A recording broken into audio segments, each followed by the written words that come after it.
Pernahkah anda merasa ketakutan?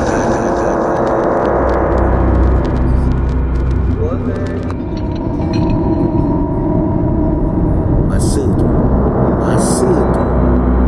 saya pun tak tahu apa benda lah saya nampak.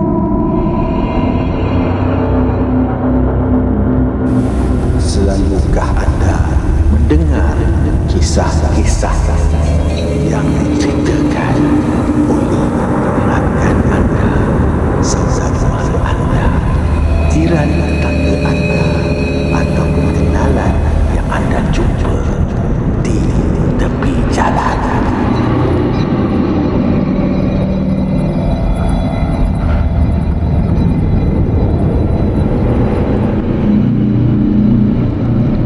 Adakah anda percaya?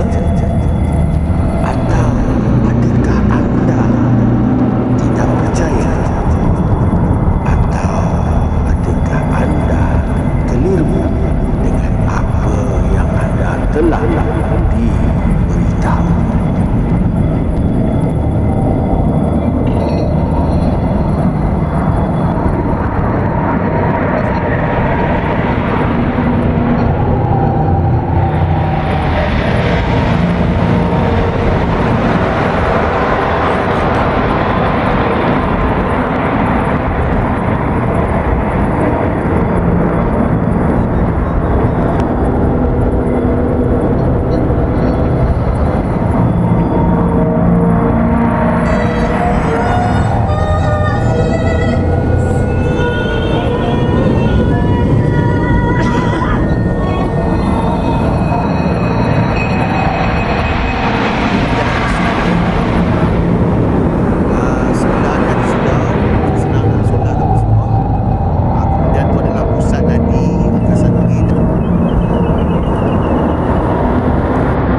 Assalamualaikum warahmatullahi wabarakatuh.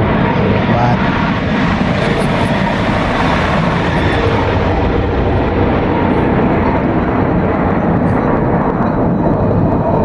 Action. Saya kembali ke sekarang saya datang sekolah belajar. Hai, saya Aiman. Pengalaman saya belajar dalam bengkel filem. Assalamualaikum warahmatullahi wabarakatuh. Nama saya Syukla. Pengalaman saya sepanjang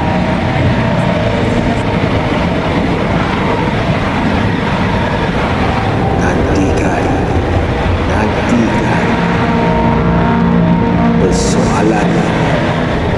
persoalan adakah anda benar-benar berani mahu mendengar